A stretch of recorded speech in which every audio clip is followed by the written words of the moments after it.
All right, Yes. children. Well, I think we can start. This is episode number 2 of 4. Michael Baum will be talking tonight about awakening, and I'm just so looking forward to it. I've told some of y'all before we got started that I've never been on a Sunday school class with Mike, and I've never done a disciples class with him. But everybody brags about how good of a teacher he is, and how much he knows. And Michael will deny all that. He would deny that he knows as much about the Bible as Moses or Martin Luther. But I think I might put him up in competition with those two fellas, and we'll see what happens. Um, Mike has been going to our church since the 90s. I was here back in those days, but I don't think I knew Michael and Cindy very well. Cindy's a nurse at Prisma. Mike is in charge, or he's an IT manager at the Department of Transportation here in Blythewood. And he and Cindy have lived here since I think the late 80s. They've got 3 sons and 2 grandchildren, and he's a scuba instructor. So at the end of this meeting tonight, we will either know a lot about God and the Bible, or maybe I should say, in addition, we might pick up on some scuba tips for those of you who just want to rent some scuba gear and just dive into somebody's pool. Maybe not. Maybe not. That was a poor joke. So, and I'll remind you all of this at the end tonight. But I believe next week we have Jake Wells, and then after that is Jenny Hutto. What a faculty we have, so to speak. I'm so proud of this faculty, and I wasn't involved in picking it, but I'm still going to be proud of it. So, does anybody have any technical issues you want to talk about before we turn it over to Mike? Okay, and I see we have Kim Tootin too, so that's great. All right, all yours, Mike. Well, thank you very much. I appreciate this opportunity. Let's open with a prayer, please. Let's pray. Father God, as we come here together today to talk about journeys and to talk about you and to talk about your not your place, but the universe that you created for us in our place. I ask, Lord, that you put the words that you want me to say to these folks in my mouth. Let me speak in your stead. I also would like to lift up, Lord, the mother of my boss who's just gone to the emergency room from assisted living, and Linda Fisher. I'd like you to keep her in your hands and make sure she is well. And these things I pray in Jesus' name. Amen. Amen. All right, guys. So welcome. And when Lynn asked me to do this, I really had to think hard about it for a little while, because I have shared this story in intimate settings in Sunday school and disciple class and things of that nature. So I've never done this in a large setting. So Bob has kind of set the bar like really, really high. So let's hope that I don't disappoint. But and I got to follow up on Lynn's presentation from last week from the Boston Marathon, which was an awesome presentation. And I can only imagine being in a situation like that where being lost and not knowing what's going on, and literally losing control and having to give your control back to God. I'm going to talk a little bit about that today in my journey. So what I thought I'd do today is kind of present my experience with God, and I'm going to do that in the form of a journey. Before I do that, let's talk about what does it mean to awaken. Obviously, the basic definition is to wake up. You know, you waken every morning, at least you hope you do. And when I do, I thank God it's another day that I'm able to enjoy. But another definition of awaking is to become aware of something. You may be fully awake, yet there's something that you don't know that's been hidden that all of a sudden appears itself to you, and you're awakening to that particular idea, that particular concept, that particular aspect of your life. And that's what I'm going to spend the time on today, is talk about awakening. I'm going to do that through a journey. And what I'm going to do is I'm going to share my journey, and I want to invite you to take my journey with me as I kind of walk through my life. I'm going to take that journey in the form of words, in the form of pictures. Most of the pictures you see here will be pictures that I've taken in various aspects around the world, um, and in spirit. We can't physically be with each other. I guess we could run that risk, but actually virtual is not too bad. And after you get used to it, it's not too much far removed from being with each other, but we're in spirit. We're in a community that is like thinkers, and we understand where our place is with God, or at least we think we do, and some of us are still learning. So that's part of the journey. So let's talk about a journey. What's a journey? There's a difference between a journey and a trip. How many have taken trips? I've had lots of trips. I take trips to the beach. I take trips to up to see family in Illinois. I take trips all over the place. Um, and the difference between a trip and a journey, to me, is a journey is a trip with a purpose, with a deeper purpose than just simply being a tourist. Um, my journey started quite some time ago, and I'm still on it. So a thing about a journey is a lot of times it may never end. In fact, I suspect that that journey that I'm on will not even end at the time that I say goodbye to this world, because I have learned, or I have accepted that this world is only the first part of that journey. And that's where I'm going to come to that conclusion a little bit later on. I'm going to tell you how I got there. But I want to start at the beginning. I want to start at the beginning of my journey, and kind of give you some context about where I came from, who I am, and the things that I have come to learn and to take. So I started out in Frankfurt, Germany. My dad was Army, stationed in Frankfurt. Met my mother, Waltraud.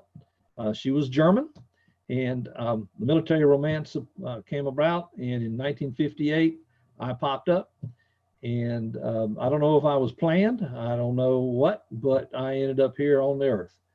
And I've been to Frankfurt a couple of times. Beautiful city, absolutely gorgeous city. Both got a new section and an old section. I was born in the military hospital in Frankfurt, and obviously didn't know anything about Frankfurt at that time, but I have been back twice since then, and I love Europe. If you get a chance to go to Europe. It's a completely different culture. And when you talk about journeys, with journeys, you learn something. And when I went back to Europe for the first time after high school, I began to learn where I came from and the culture that I was raised up in a little bit. My mother's German, and so she brought a lot of Germany home with her. So 1958, I was born. About a year later, I ended up coming back with the family to Illinois. That's my dad's home, middle of Illinois, the Baums, and big family. Got 13 brothers and sisters, or did. A lot of them have passed now. My dad's passed for about, 8 years now, something like that. And my mom was not impressed with Illinois. We got in there in winter, and she became less impressed. This is what she impresses on me, that when my dad's brother had to come fish them out of a snowbank to get them home, she said she was not staying in Illinois. There's a reason none of us live in the Midwest and up north, and that's one of them.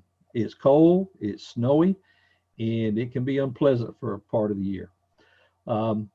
Be that as it may, my dad was stationed in Fort Jackson, South Carolina, and 1960, about a year later, we ended up back there.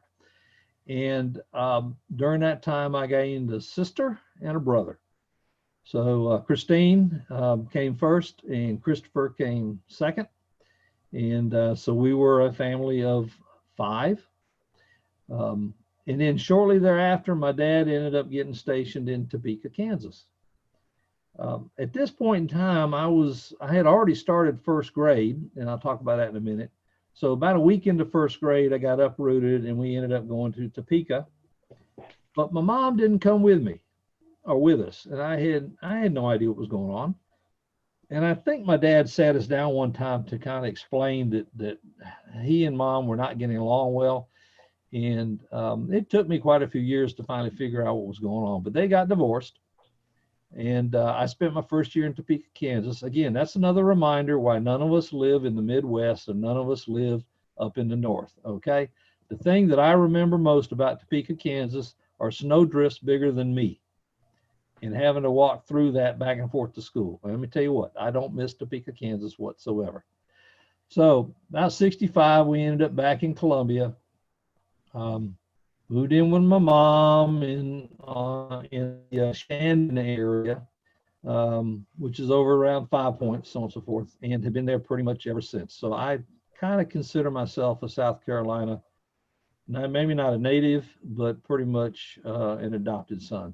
So I love this state, and been here ever since. So we ended up back in South Carolina.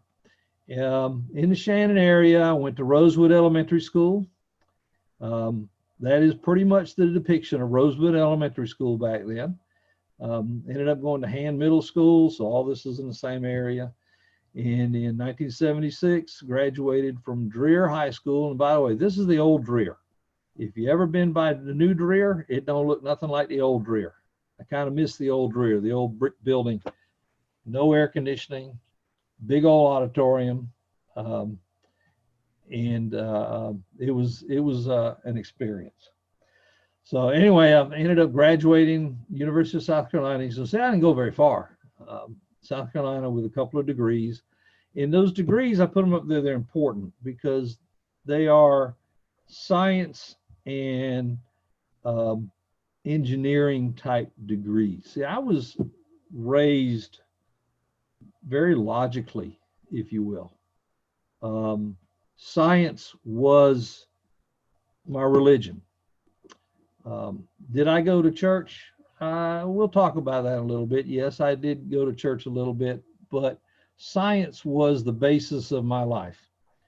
So anyway, I graduated in Carolina in 1980, but something happened in between that in that area that was very, very important to my life. And that was when I met my wife and my life partner. Most of you guys know her as Cindy. And we actually met at the Skyline Disco. Anybody remember where that was? Or it's actually back again. And it's over by the airport. And yes, we were discoing. We were discoing to the Bee Gees and KC and the Sunshine Band and all those things. I mean, it was a lot of fun. And met her out there, and she was in a dance contest with another guy. And I guess maybe I kind of stole her.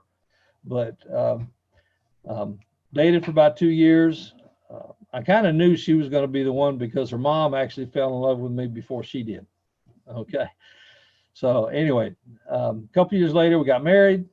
We actually got married at Pine View Church in Blythewood. Cindy's from Ridgeway, by the way. And she went to church at Pine View Baptist. Bought a house on Lorick Road and moved in there.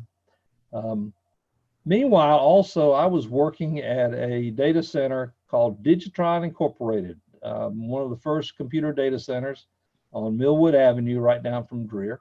I actually started working there as a sophomore in high school, worked through college, spent a couple of years there after college. And we had a pretty good life. But I got an itch, and that itch was to get into aerospace. So I decided to join the Air Force. Now, why the Air Force, you want to say? Well, I talked to my dad at the time, and my dad, by the way, is career Army. And he said, if you get into service, never go in the Army. So I said, okay, I stay out of the Army, went to the Air Force, thought about, I wanted to be a pilot, ended up being an engineer. So I ended up moving the family to Dayton, actually Cindy, to Dayton, Ohio, where I went to school for a couple of years at Wright-Patterson. And a couple of things happened there too. But after those 2 years, um, ended up moving to Los Angeles. Spent 4.5 years in Los Angeles. That was an experience and a half. And we've been back a couple of times. I've been back a couple of times since. And it's a place you want to visit. You maybe want to live there a short time, but you don't want to make a career of it. So beautiful weather. Beautiful weather. Beautiful weather. That's all I'll say about Los Angeles. Anyway, one thing about going to the Air Force, and by the way, the Air Force was the best job I ever had. And Cindy and I talk about it a lot. Probably the only regret I ever had with a career is getting out of the Air Force. And we'll talk about that later. But one thing about being in the Air Force is you get to have kids for free. Okay. So had Jason in Ohio, and Brian and Kevin were in California. And so those are my three sons. By the way, their heights are not indicative of their ages. If you put them directly opposite the height, you'll see who's who. Okay. So we had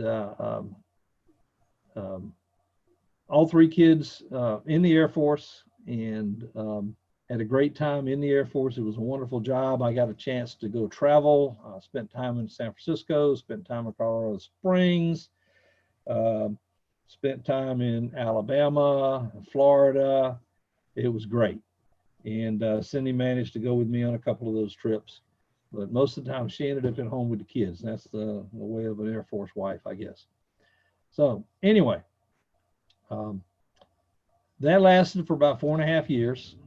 And so Cindy and I had some discussions, and about 1988, 4.5 years, we left the Air Force and came home. Got a telephone call coming in. So anyway, got a short job at Blue Cross Blue Shield programming. Tried a little bit of stint self-employment. I taught at Midlands Tech for a while. I tried to do a little contract work. None of that really worked out well. I was looking for something. I don't know what I was looking for, but it was something. One of those things that, at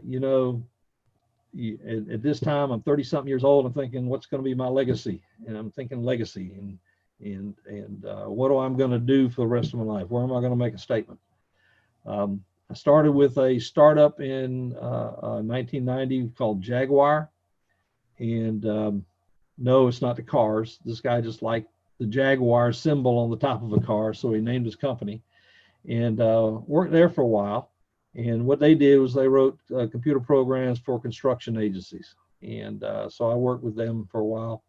For about a year, it was going real good.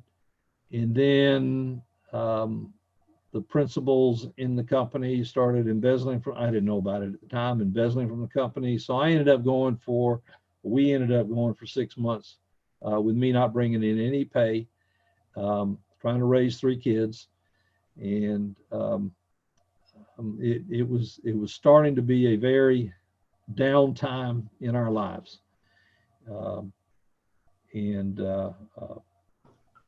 We began to really reflect, okay, what is it that we're trying to accomplish here? Obviously, I needed to get a job, so I ended up getting a job with a contractor, and got some contract programming work out of Winston-Salem, North Carolina, and the wife's in Blythewood, South Carolina. Well, I'm commuting every Monday morning up there and every Friday evening back. I got a wife raising 3 kids. It was okay for a while, and kind of got used to it. But after a while, you begin to realize that you got a family at home with 3 young boys, and you're missing their lives. You're missing their ball games. You're missing their first parts of school. You're missing your wife. You're gone 5, almost 6 days out of the week. And it starts to take a toll on a person after a while. In my job now, we have contractors. And one of the things that I try very hard to do is not hire contractors that have to come in remotely, especially if they have children, because I know that they won't be around for long because it gets old after a while. So I'm sitting there in this little dingy apartment. I'm having to bring stuff with me for Christmas and get things ready for them for Christmas and not having a whole lot of time off. And I'm sitting here thinking something's not right. Something is just missing. Not only am I missing my family, but they're missing me, and the kids are wondering when dad's coming home and so on and so forth. And I'm starting to really feel lost. I don't know what I'm supposed to be doing here. And I'm starting to question myself. And I'm going to digress for a minute because we're going to talk about journey here, because I want to mention some folks that we met in my previous periods that we talked about. And one of the things about journeys, one of the normal parts of a journey are the people you meet on the way. And I'm going to talk about some people that we met both in California and Ohio, and talk about where they ended up having a place in our lives, both Cindy's and mine. And I'm going to talk about some other folks a little bit later on that really influenced me a little bit later. But this is kind of the starting point, if you will, of this change that had to come upon me, and I just didn't know what it was. Now, the first set of folks I'm going to talk about are Misty and Debbie Fenton. Met them in Los Angeles. Cindy's a nurse. She worked at Long Beach Memorial, where she met Debbie, who's also a nurse, worked at Long Beach Memorial. And they became best friends. They became so best friends that they got pregnant at the same time. Okay. They ended up in the hospital at the same time. So, and this is kind of a funny story. When Jason was born, took him a while to get here. I think we had about 16 hours of labor. It was not fun. And I learned very quickly, if your wife's in labor, do not try to coach, because it's just not going to work. So literally told me to get lost. So when the second one came along, which was Brian, I literally got lost. I actually went to visit Debbie, who had just had Sarah. And I'm sitting there talking with Debbie. Meanwhile, Cindy's doing her thing over there, and she basically told me to get lost. And then all of a sudden, the nurses coming looking for me, or actually, I go back to Cindy, and Cindy's gone. I said, "What the heck?" And because I'm expecting another long labor. Well, it turns out the nurses coming running at me with a set of scrubs, throwing me in the scrubs, taking me to the living room, and I just about missed my middle son's birth because I was talking with Sarah. Anyway. We got to know them real well, and Misty, very carefree kind of person. That's all I'll say about him. But we got to know them very well. But he was a professional scuba diver. You get it? Okay. So first time I went scuba diving was off the coast of Catalina Island, which is about 22 miles off of Los Angeles, and I absolutely fell in love with it. Little did I know it'd be almost 20 years before I actually took the sport up myself. But Misty got me into scuba diving, and he and I have been in contact for a while. We do know their son and their daughter, Sarah and Tyler, and we've been to Sarah's wedding up in Wisconsin, some more travel. They had a very big influence now. They had an influence by helping us get through Los Angeles. It's a strange environment, particularly when you come from the South. And they continue to have an effect on our lives. But the next couple I want to talk about are Jeff and Debbie Nichols, who we met in Ohio. Cindy and I wanted to go learn how to square dance. So we went to a square dancing place, and we met Jeff and Debbie, and I got to know them. They were newly married, kind of sort of like us. The influence, and we continue to stay in contact, but the influence here is they were very participants in a church. So they were quite, and I won't say biblical, but they understood where church was and kind of helped us introduce us in the church. And we taught quite a bit. Cindy was raised in a church, and I was not. I'll talk about that in a minute. But Jeff is going to have a very big influence in my life a couple of later years down the road. And this is what's interesting is as I go back and look through these things, I see how things start getting pieced together. And I see the influences that these folks have had in my life. And hopefully I can share that a little bit with you here in just a minute. But again, now I'm going to fast forward back to where I was. I'm a contractor in Winston, North Carolina. And you know, I feel like our lives are just not happening like they're supposed to be happening. So one of the things in my life is religion was never a priority. When I was growing up in Shandon, I went to a little church right around the corner for Sunday school. And that's all I remember was I went there for Sunday school.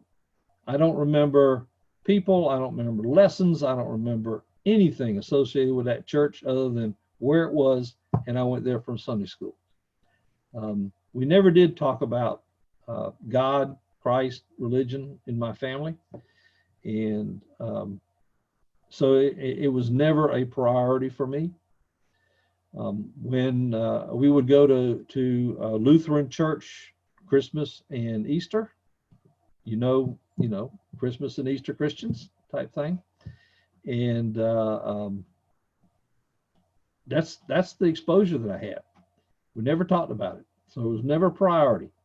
And I knew about it. Okay. I knew what some of the lessons were and that kind of stuff. I never did any depth. In me being trained as an engineer and as a scientist, this is kind of the summary of why religion was never a priority. I didn't think it was logical. Okay. There is no logical thinking in religion. This guy died and came back to life. Where's the logic? Somebody created the universe. I just don't see the logic in there. I never was trained to look at it way.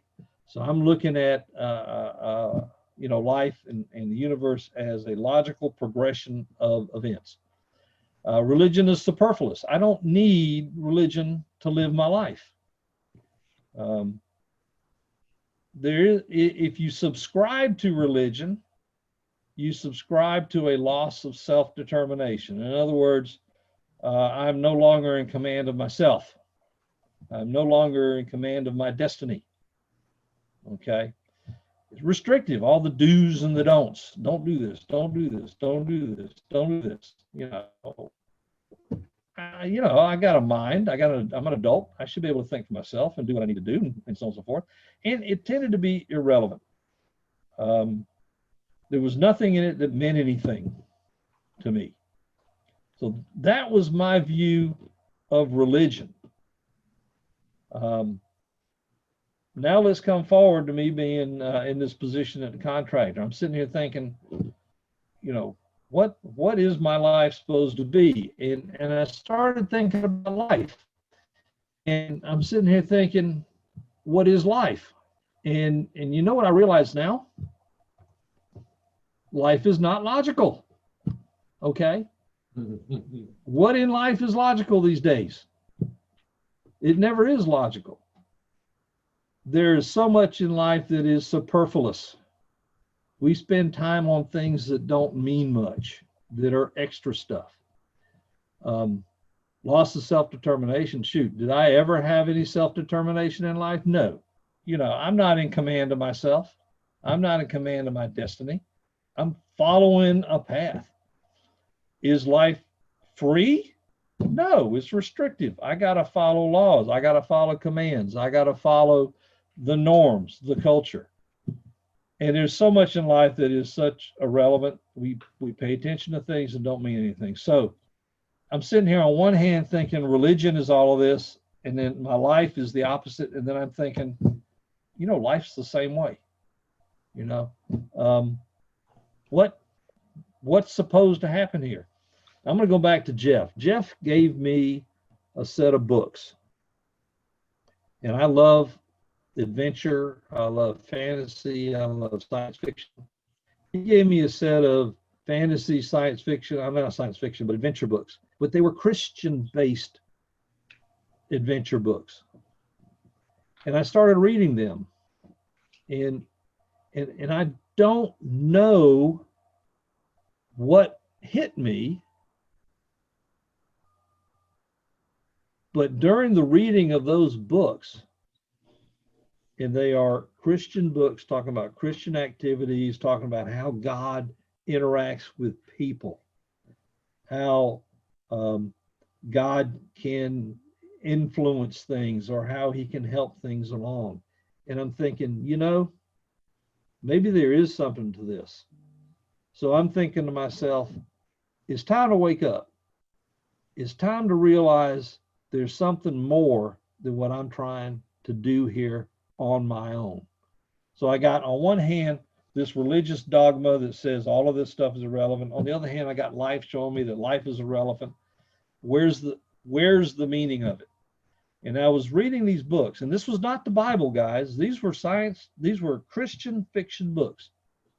It dawned on me that God is bigger than life. God could show these people how to could influence their lives or how to direct lives and protect them. And I'm thinking, I didn't know Genesis at the time, okay, but this kind of is appropriate here. Jacob woke from his sleep and said, surely the Lord is in this place, and I did not know it. And I can only think today that somehow God had his finger on me and was pointing me in a direction. And from that point on, I said, something's going to change. I mentioned that Cindy was raised in a church and went to church pretty well. And I kicked myself because I kind of dragged her out of that church. During that time, we got married. We actually tried a little church in Ohio at the time, and they were trying to be very welcoming, but to us, it was very overpowering.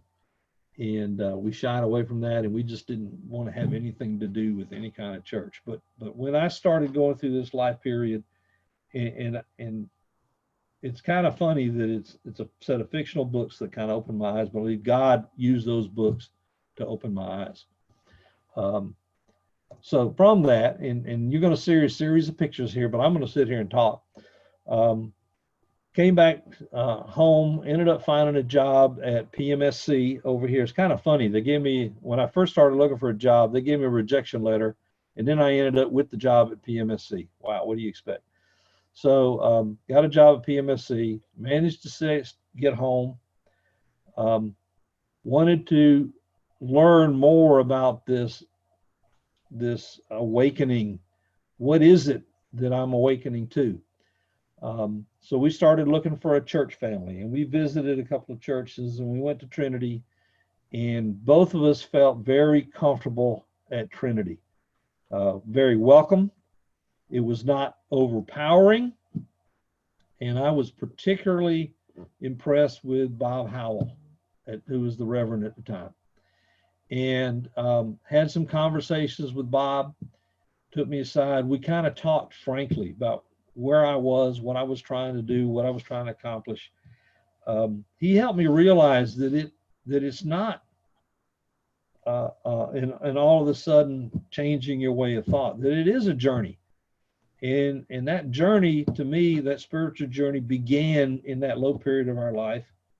And he helped me go into that journey. I was baptized by Bob at Trinity, very moving experience.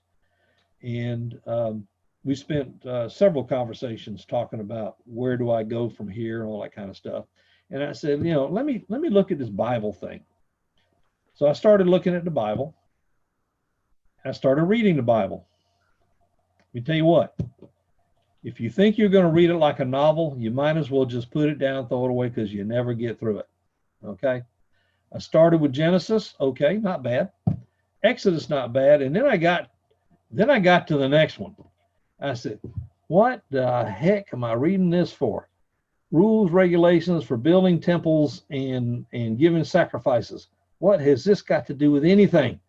So we go through Leviticus, Deuteronomy, finally get into Chronicles and Kings, and said, okay, this is starting to make sense. But then we're starting to read more like a story. Then I'm thinking, what has this all got to do with God? What is it? And I'm sitting here, I started reading the Bible 3 times. Got to Numbers 3 times and quit. Said, that's it. I can't get anything out of this thing. So I said, there's got to be a better way to do this. And I met Bill Snellgrove. And he introduced me to a class called Disciple. And I went into that class the first time, and I'm sitting here, I'm the cynic. I'm looking at this thing. I started reading this thing 4 times. I said, what's he think this disciple class is going to do for me? So I'm sitting there, I'm going to question everything. Okay. I was like, what is this supposed to mean? What is this supposed to mean? And then I got into the first disciple course, and it began to make sense. You can't read it like a novel. You have to read it in the way it's intended. And that is, it is a method that God has used to display the relationship between him and initially his people, and then eventually the entire world. And you have to read it as a relation building document, and you have to read it in terms of the context of what it is. So one of the best things that happened to me after baptism was learning Disciple. So Bill Snellgrove got me into Disciple, and then shortly thereafter, he recruited me to teach it, and I didn't want to do anything without that. But since then, I started teaching Disciple, and this all started with that set of fictional Christian books that Jeff gave me to read in Winston-Salem, North Carolina. I still read the Bible. Let me put it this way. I still do Disciple, and I'm learning something from the Bible every day. I learn, you have to read the Bible as a whole. You have to read the Bible as a picture of humanity's relationship to God, how we separated, how God is trying to get us back together with him. And in between there are lessons on how to live and how to relate to other people, how not to relate to other people, general lessons on how you should run your life. And it takes a lot of study. And that is another journey that you start. You start with your journey, starting with faith, and then you get into the Bible. You start your journey with Bible to build that thing of faith. And I don't think that will ever end for me until the day that I say my last goodbyes. And then I want to go on to the next part of that journey. I'm going to continue this because I want to, this is my journey, but I want to expand this to humanity's journey. And where I come from here is that if you look at the Old Testament, there were individuals keyed off in the Old Testament. Bob mentioned one, Moses. Now, I will have to say this. Back at that time, I will have known more than Moses because there was no New Testament when Moses was around, okay? But I'm sure he's been paying attention, so I'm not going to go up against Moses. But there were individuals. They're the prophets. Elijah and Elisha and Jeremiah. There were the workers, Nehemiah and Ezra. There were the kings. They all were individuals, but God was looking at the community, and God was working on his people as a community. And we extend that today. There are individuals. There are each of us. And we do mean something to God, but God looks at humanity as a community. I firmly believe that. And And where I'm going with that is that I'm going to look at our Earth. Okay, I'm going to start with Earth. This is that blue marble we have up in the sky. This is all we got, guys. We don't have anything else. Something happens to this, that's it. We're not going anywhere else. You know, we got an International Space Station with 6 people on it. I don't think 6 people are enough to continue the human race. So one of the things that I have learned in my diving experience, being underwater, and relating it to what God has told us about the His creation, is that we have to take care of this earth. That is another awakening that has come up to me in the last 15, 20 years or so, is that if we don't take care of this earth, we're gonna get whatever we deserve. So we have to watch this earth. So that is a community effort from humankind. Then I look even further into space. And this little graphic here, this is what's really neat, because how many of you guys looked up in space and looked at the stars? And you got really good views of Jupiter, Mars, and Saturn over in the early evening. But did you know that this is our galaxy, by the way, the Milky Way galaxy, and we are in this little arm in the Milky Way galaxy, and that little yellow circle you see in there, those are the stars that we can see with our naked eyes from Earth. Think about that. Look at that big galaxy. Those are the stars that we can see. We're not even seeing a fraction of the universe.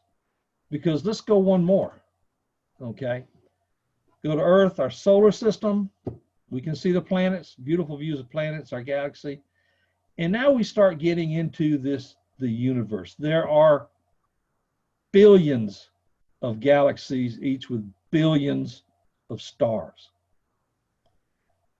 I'm going to stop right here, because what I want to do now is I want to play a video. This is a video that I've shown to a couple of classes, and this video has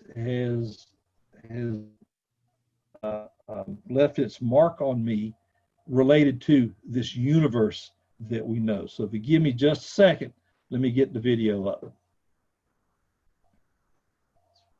Huh? You can.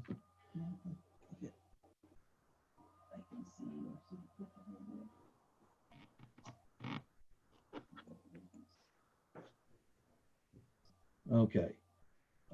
Can folks see the video player? And I'm going to have to do some finagling with speakers, so I'm going to turn my video off, otherwise it's going to look kind of funky. Let me come over here.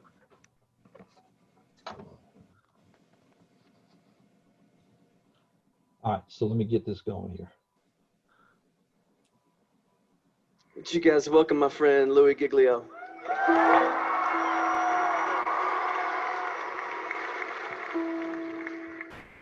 You guys can have a seat. Thank you so much. Man, what a great confession. We're calling this, I think you knew this already, the How Great Is Our God Tour. Not just because God has given Chris this phenomenal song that circled the globe, but we're calling it the How Great Is Our God Tour because we are here tonight worshiping a God that is far beyond anything we could ever dream of or imagine. We are here tonight to worship a huge, massive God of grace and glory. If there's anything that can happen tonight, our heart is that we will leave tonight with at least a couple of things having happened to us. One being that our view of God will be completely blown up all over again, and that the view that we have of God will be expanded in this place tonight, and that we will leave here with the confidence that He is able to hold on to us and hold us together no matter what circumstances come our way in this lifetime. And if you were with us on the Indescribable Tour, we sort of took a swing at that first part, looking at the bigness of God and the greatness of the universe. Anybody make it out to the Indescribable Tour, by the way? You guys were there? The story of it in a nutshell was that the heavens are telling the glory of God. Their expanse declares the work of His hands. In other words, all you have to look up and you see the size of the God that we're worshiping tonight. We ended that, just a little review, with this galaxy right here, the Whirlpool Galaxy. You're like, man alive, we're talking about astronomy at a Christian worship service. Why not? The God that we're worshiping tonight is the one who created that right there. It's called the darling of astronomy. The reason why is it's sitting completely perpendicular to us on Earth. And when we look up at it, we get this beautiful view. But check this out. The Whirlpool Galaxy is 31 million light years away from where you're sitting right now. Okay, they got nothing in here tonight. 31 million light years away. That's just the first little thing we got to catch up with tonight. By the way, the story opens like this. In case you forgot, in the beginning, God created the heavens and the earth, and he said, let there be light, and there was light. And that was a phenomenal moment when that happened, because light came out of the mouth of God traveling 186,000 miles a second. That's how fast light is traveling through the universe. And so a light year, therefore, is how far light travels in 1 year, and I'll do the math for you. It's 5.88 trillion miles is a light year. So as we talked about before, when you start to get around in the neighborhood of God, the mile is not going to help you. The yardstick, the ruler, the tape measure, these things are of no value in the universe that God has made. We're using a ruler called a light year that's 5.88 trillion miles long. And if you'd like to go to the Whirlpool Galaxy, be my guest. All you have to do is multiply 31 million, that's how many light years it is away, by 5.88 trillion miles, and that's the distance that you've got to cover.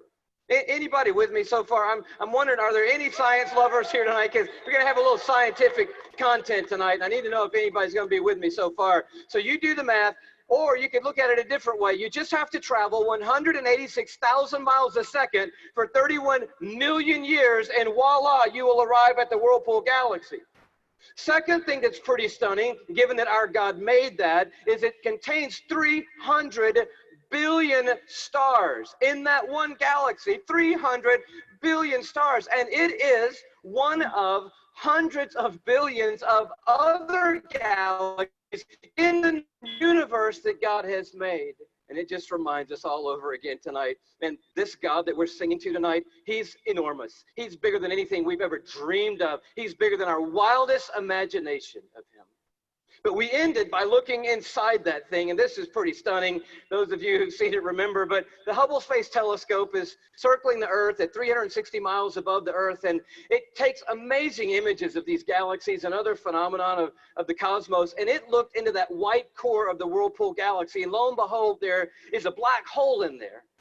And we'd never seen it before until Hubble could take an image of it, and I found this on NASA's site, hubblesite.org. This is what Hubble sent back to us from 31 million light years away from the black hole core of the Whirlpool Galaxy. They send us back this image right here, and it's just crazy. It's crazy. It's the glory of God, the grandeur of God. It's the grace of God and the mercy of God everywhere we look. It's the imprint of God in all of creation, everywhere we turn. And tonight we just want to begin with the bigness of God, the grandeur of God all over again. We're going to do it by looking at 4 stars. Can you handle 4 stars tonight? The first one's easy because there's just one star in our solar system, and that star is called the sun. Thank you very much. Yes, it's our own star. It's there's an image of it for you, by the way. It's a little more fierce than we often think. It's 10,000 degrees Fahrenheit on the surface, but what I want you to see about it is how big it is. It's 93 million miles away, so when you're looking up in the sky, it's pretty good pace out there. By the way, light traveling 186,000 miles a second, it's only taken 8 minutes to cover that 93 million mile journey to touch your skin here in Atlanta, Georgia. But what I want you to see is the size of it. It's like 1,000,000 times the size of the earth, and that matters to us tonight when you hear what the psalmist said. Listen to his words. By the word of the Lord, this is Psalm 33, the heavens were made. In other words, God didn't lift a finger when he made the universe. By the word of the Lord, the heavens were made. But he goes on to say, their starry hosts by the breath of his mouth. So we're looking at something so intense that we don't want to get any closer than 93 million miles away, which is what we are right now. And then we read that God just breathes out stars. It's crazy to think about it. 1,000,000 times the size of the earth. So here's a little perspective that sort of changed my life. If the earth were the size of a golf ball, okay, the sun would be 15 feet in diameter. Okay, that didn't seem to move anybody either. So let me try it a different way. Let me just try it just a different way. I thought I might need this, so I brought a golf ball, okay? So all through the evening, this is going to represent Earth, all right? So this is where we are. I need everybody in the building to look as closely as you can and find yourself, okay? And when you found yourself, I want you to nod your head so that I know you've located you on the earth, okay? You nodding your head? Okay, you found yourself. If the earth were a golf ball, the sun would be 15 feet in diameter. That's not 15 feet in diameter. Can we blow that up just a hair, maybe give them 15 feet in diameter? So here's a little perspective for you, okay? Is this working for anybody? Here we are on the earth, and that's the sun. It's so big. It's so big, you could put 960,000 Earths inside the sun. So if the earth were a golf ball and the sun were 15 feet in diameter, you could put 960,000 golf balls inside that 15-foot diameter sun. That's enough golf balls, by the way, because I know that seems like a big number, to fill a school bus with golf balls could fit inside the 15-foot diameter sun. It's a massive star, and it's one of hundreds of billions of stars in the Milky Way galaxy, our cul-de-sac in the neighborhood called the cosmos that God has made. It's huge, and we're worshiping a star-breathing God tonight. But I want to tell you about the second star, okay? Because the second star absolutely wrecked my life. I heard about it when I was a high school student here in Atlanta. One of our youth leaders did a talk, and he mentioned this star. I didn't know how to talk to God for about 2 months after I heard about this star. It's called Betelgeuse or Betelgeuse. You can pick your pronunciation. I'm obviously going with Betelgeuse, and Betelgeuse is incredible. Here it is in the night sky. I know it doesn't look incredibly ferocious, but it's 427 light years away. So that's 427 times 5.88 trillion miles away from us right now. Draw it in a little closer with the Hubble Space Telescope, and you can start to get a little bit of the feeling of its intensity. But this is the crazy thing about Betelgeuse. Are you ready for this? Betelgeuse is twice the size. Are you ready? You think I'm going to say twice the size of the sun? Oh, no. It's twice the size of the Earth's orbit around the sun, Betelgeuse is. It's crazy. If the earth were a golf ball, Betelgeuse would be the height of 6 Empire State Buildings on top of each other. Now, come on. Have you seen the Empire State Building? I mean, maybe what you're going to need to do is gather the family, get a golf ball, get some plane tickets, and fly up to New York. And you're going to go into Midtown, you're going to take your golf ball and put it on the sidewalk outside the Empire State Building. Don't worry about people thinking you're crazy. They're not even going to notice you in New York. You're going to go across the street, you're going to look up at the Empire State Building and imagine 5 more Empire State Buildings on top of the Empire State Building. That's Betelgeuse, and that's the earth, and somewhere you're on it.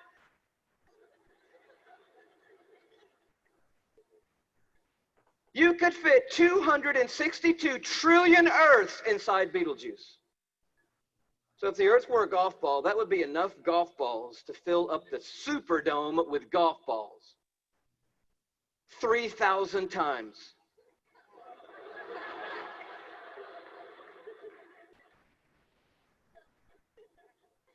When I heard that as a teenager, that stumped me right there.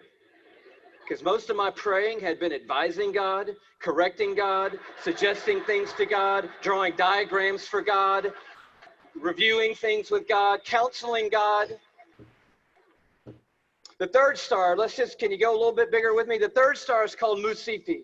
Here it is in the night sky. It's that gold star to the top left. We have the big image of it. It's 3,000 light years away, but I just want you to see it in the span of all these little glittering stars so that you know that at times when you look up at night, it is not just twinkle, twinkle, little star, how I wonder what you are. I'm telling you what you are. What you are is intense and huge and massive and ferocious is what you are. And this one used to be called Herschel's Garnet Star. Check it out.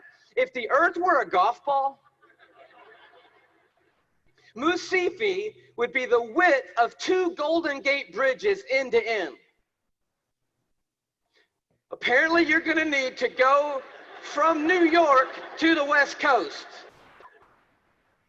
Go to San Francisco with your family and your golf ball. Place your golf ball at the beginning of the Golden Gate Bridge. Go across the bay into Oakland to a high place where you can see the entire Golden Gate Bridge. Another second Golden Gate Bridge will be in your imagination. Span all the way back the 2 Golden Gate Bridges to the very beginning and find your golf ball over there. That's the Earth, and somewhere you're on it. One of the stars in the Milky Way galaxy. It's so big you could fit 2.7 quadrillion Earths inside this one star.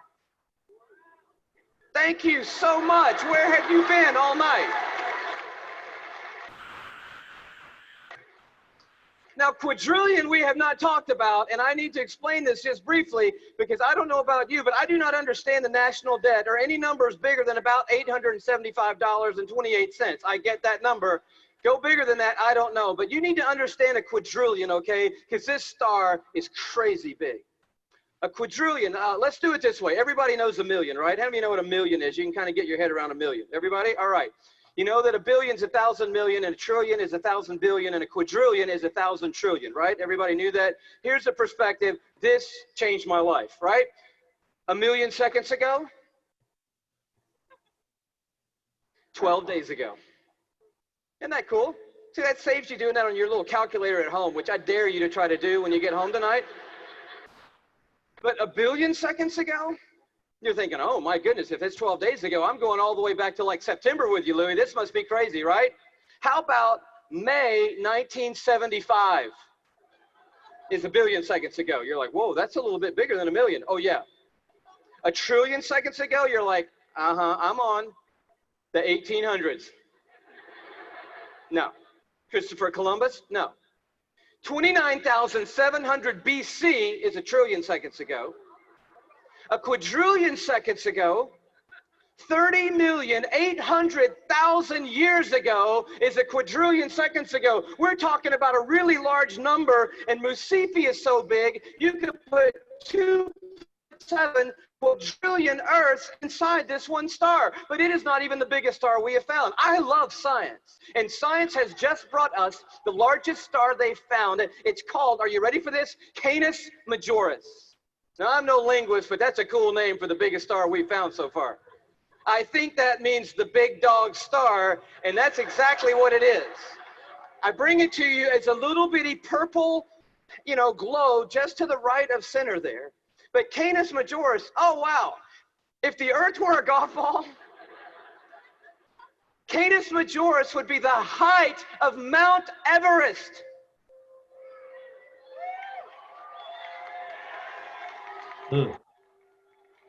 Thank you. You just saved your family plane fare from California to Kathmandu, Nepal. Almost 6 miles above sea level, the highest point on the planet, and I just dare you to get up there and unzip the parka and pull out your golf ball.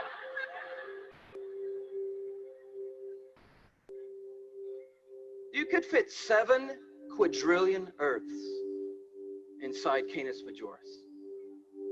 That's enough Earths, if the Earth were a golf ball, to cover the entire state of Texas in golf balls, 22 inches deep. Do you see the one you're on?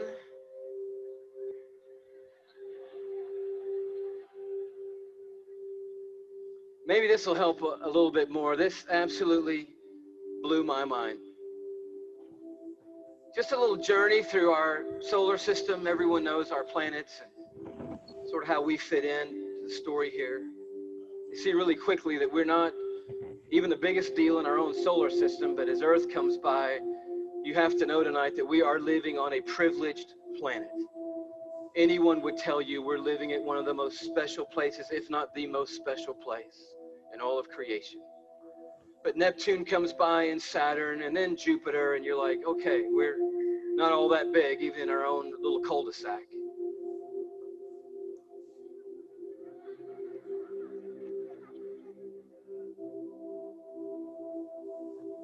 just noticed the blue dot fading away is not the Earth. That's Neptune. The Earth has gotten too small to see anymore. Sirius comes by. Little plug for satellite radio. Not the biggest star, but the brightest star that we have found so far. Pollux, which we didn't mention. Arcturus. Such a beautifully named one, Regal. But then the one that messed me up.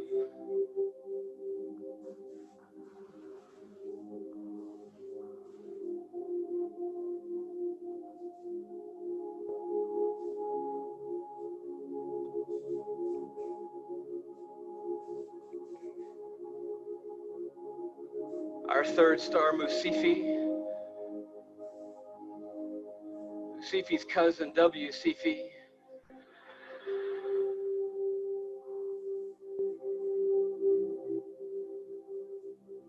And Canis Majoris.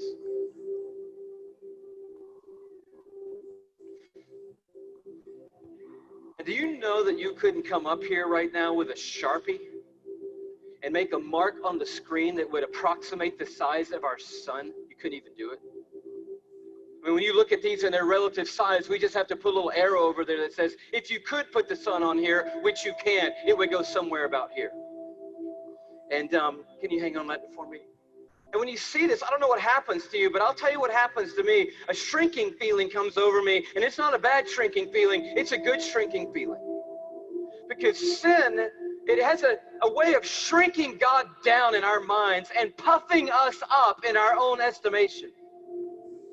But just a glance into the universe that God has made resizes everything in a heartbeat. And you realize tonight we are worshiping an unrivaled, uncontested God of all kind of might and power and glory and awe, there's none like him anywhere in all of creation tonight. We are not here worshiping some little teeny tiny God. We are the teeny tiny ones, you and me. We are small and weak and fragile and frail. We are, you and me tonight, one of 6.5 billion people on this little golf ball sized planet in this massive universe that God has made. But I'll tell you, the miracle of tonight is crazy, and crazier to me than the size of any star, is that though we are but a vapor, you and me, and tiny and frail, we are marked by majesty. And we have been created in the very image of the God who breathes out the stars and put the universe into place. You and I are fashioned and formed and ordained by the God of all creation. We are fearfully and wonderfully made, you and I. We are a miracle. You're a miracle sitting in the building tonight. If I could just remind you just for a moment, you are somebody incredibly special. Let me dial back to the beginning, and I know you know this already, but in the very, very beginning, here's how you happened, okay?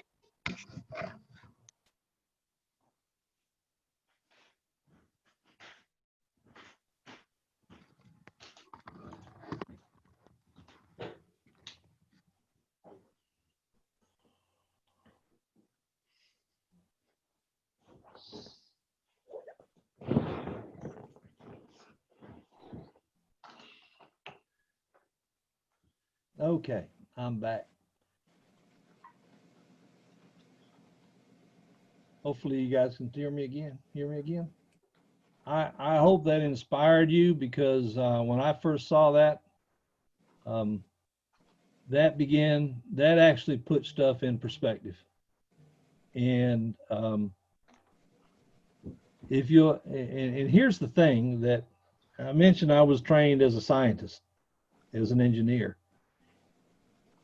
And it's engineering and science in me that allows me to appreciate the vastness of God.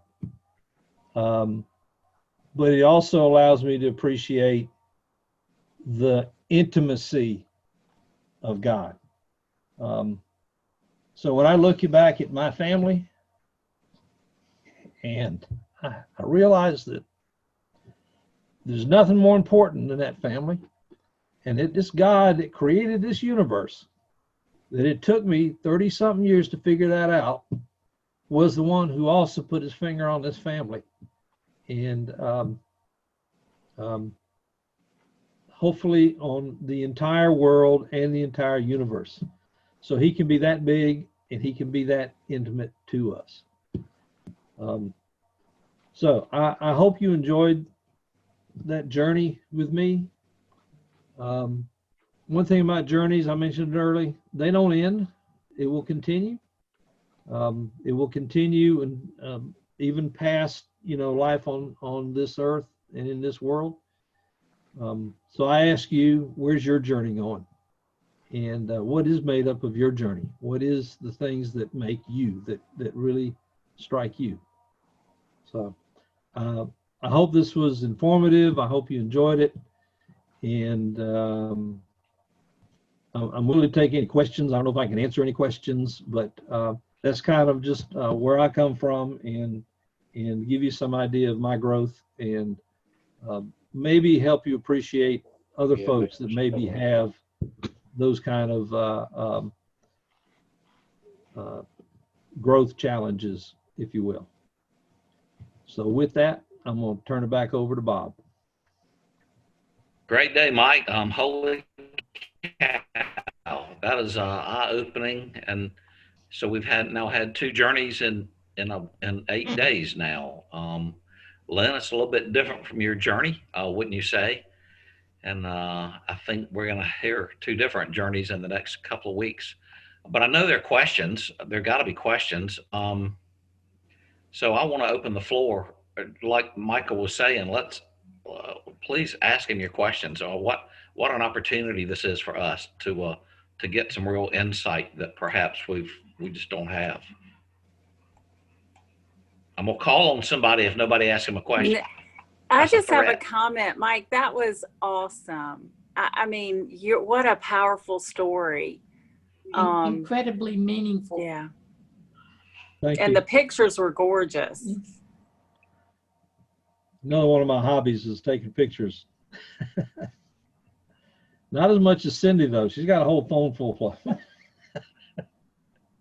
What was the name of the DVD you played? I'm sorry? What was the name of the DVD or video you played?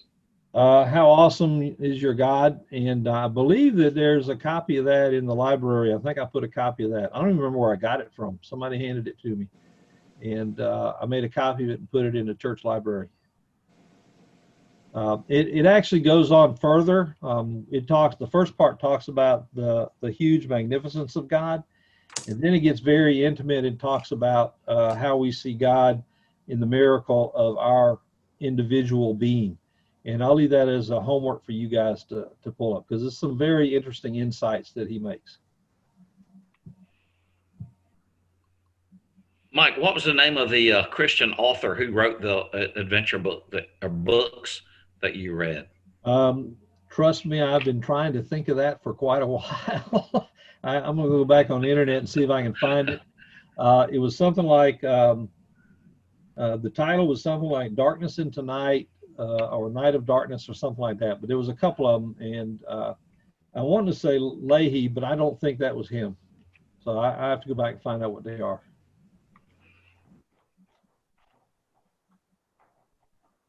Are you teaching Disciple 1 now? Yes, ma'am.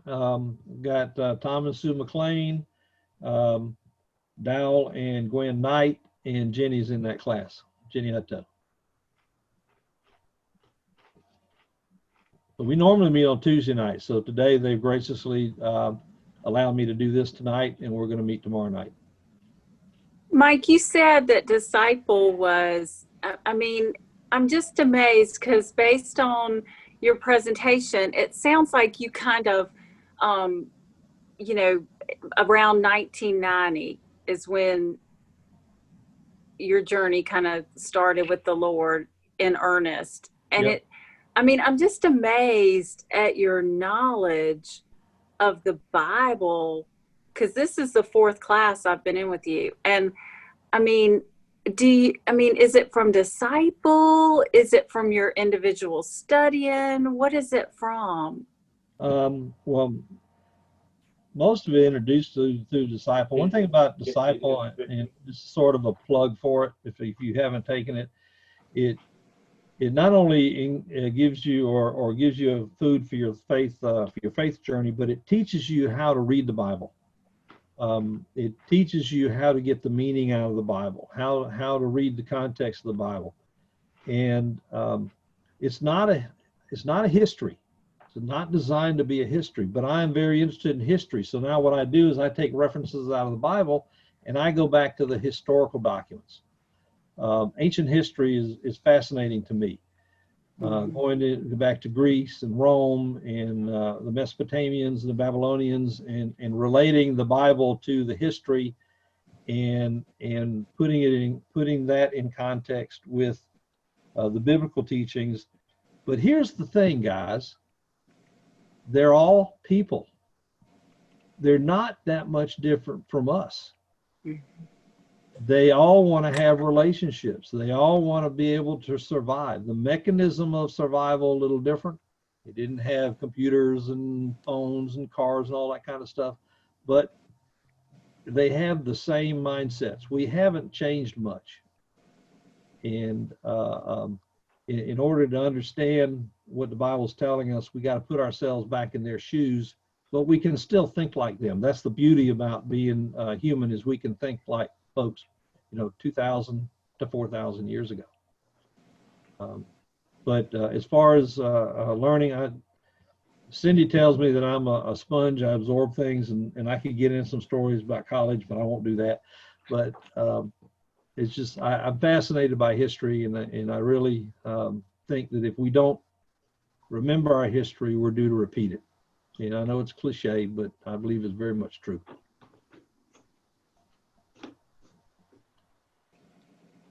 I see Betty here, and I'm reminded of something that her husband, Don Hilliard, said about people who are atheists, and that is, if you don't believe in God, then you are God yourself. And how can you be God yourself compared to the universe that was just described to us by Michael? So Betty, I don't know if he's around, but tell Don I thought about him in the context of Michael's presentation here tonight. I will tell him. I read a book called The Case for Creation, and I should know that author too. It escapes me. But he goes into scientific arguments around chemistry, astronomy, mathematics, and one other discipline, and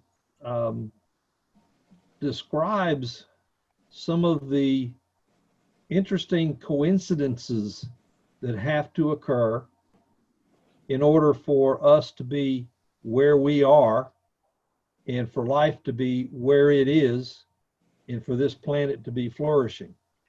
And if you don't read that book and come away with the idea that somebody's got their finger in this, then I don't know what would convince you.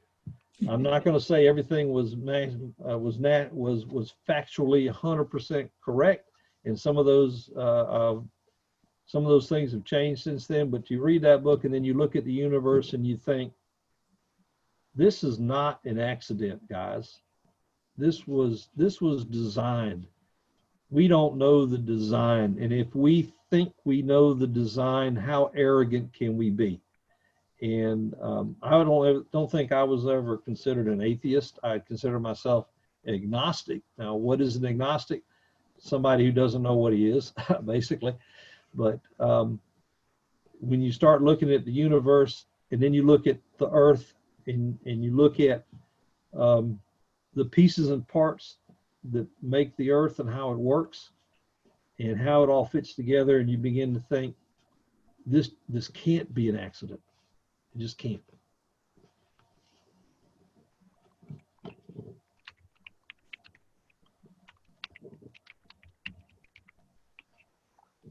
So anyway, I'm probably done spouting. Oh, come on. I see a whole bunch of people here who have questions now. Don't feel like you can't ask a question. Might not know the answer.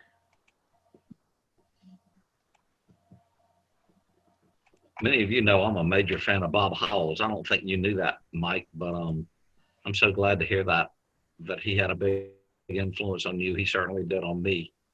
Well, I mean, that was very He was new big in time, my, into Wesley. yeah, that was very new in my journey, and I was never a outgoing person. Cindy might tell you that I've grown into that, but um, Bob was very influential in getting us into Trinity and making us feel welcome, in giving me understanding of what it means to believe in the God.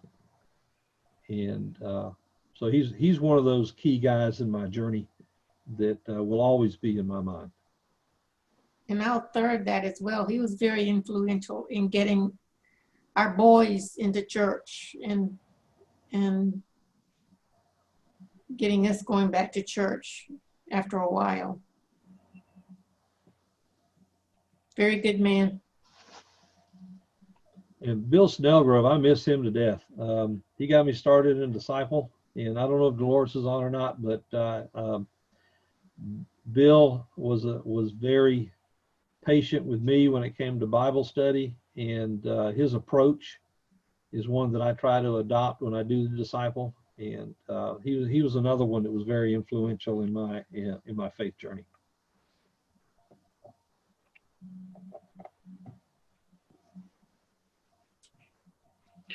All right, y'all. Anybody have anything else?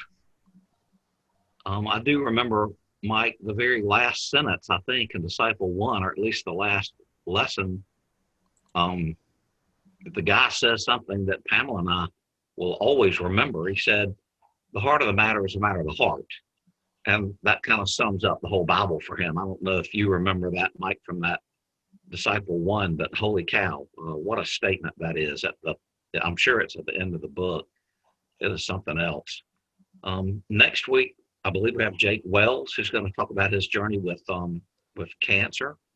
And then following that, Jenny Hutto will speak to us. I think the title is something like It's Not Over Yet. You're muted, Jenny. I'm sorry. Actually, I'm this coming week. Not that it matters, but anyway. Oh, I'm sorry. I'm terribly sorry. And that'll be Wednesday. And then I think it's Wednesday. Jake's will be Thursday. I need to check. I had it wrong in my notes. So I need to make sure that everybody else understands that too, not just you and me. Yeah, no, I mean, like I said, it doesn't matter because Jenny's on next Wednesday and Jake is on next Thursday. Okay. Thursday after that. Right? Okay, then my notes are wrong. I won't worry about it. Then that's good. Or you could have been Pastor pleasantly Scott, surprised. It won't be such a surprise. The next week Wednesday. So next week is Jenny. Pastor Scott, this won't be the surprise it was last week. Could you close us in prayer? I will. All right, let's pray. Oh, good and gracious God, we are so thankful for this day. We're thankful for the gift of life that you've breathed into us. We are thankful for the universe. We are thankful for the goodness and graciousness of who you are. Oh God, we have lived our lives today and we have done what it is you've called us to do. We have come together tonight to hear about a journey. We're all on a journey. Wherever we are on that journey and whatever we're doing, we walk side by side with one another. And some journeys are the same and some are different, and some of us find meaning and some of us don't. But whatever we find along that journey, oh God, you are with us and you are blessing us along that way. Now we know that there are missteps and is chaos and there is sadness and there is grief, but then there is joy and then there is blessing and there is great awe. We're thankful for our families. We're thankful for as they've come into our life, it continues to allow us to grow. And in the beginning, you created. Actually, you are continuing to create, and through us and through the creation that is all around us, we can become the people that you are calling us to be. We are thankful for Mike's journey and his influence on so many people, but the influence that has been made on him by those who have gone before and now will continue to go on forever and ever. May we recognize the greatness that you are, but that who are we to even question you? For you are mighty and you are powerful, but you are full of grace and love. May we ourselves show that and share that each and every day, each and every moment that we have that opportunity. For this night, oh God, we pray that you be with us as we spend the rest of this evening in the ways that we do, and have a good night's sleep so that we might gather up tomorrow and go into this world to be the light. Even if we can be the light the size of a golf ball, may that light shine as bright as it can.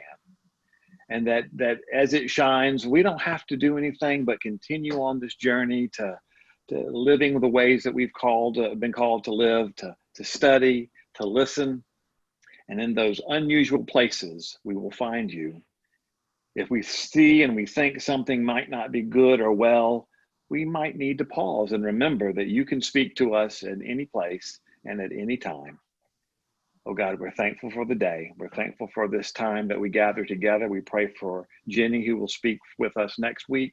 Give her courage and strength to share and to challenge us, and to also know and to share how much you love us.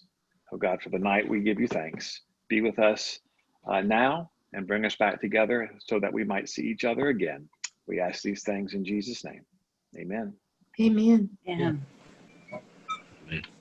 Thank you all.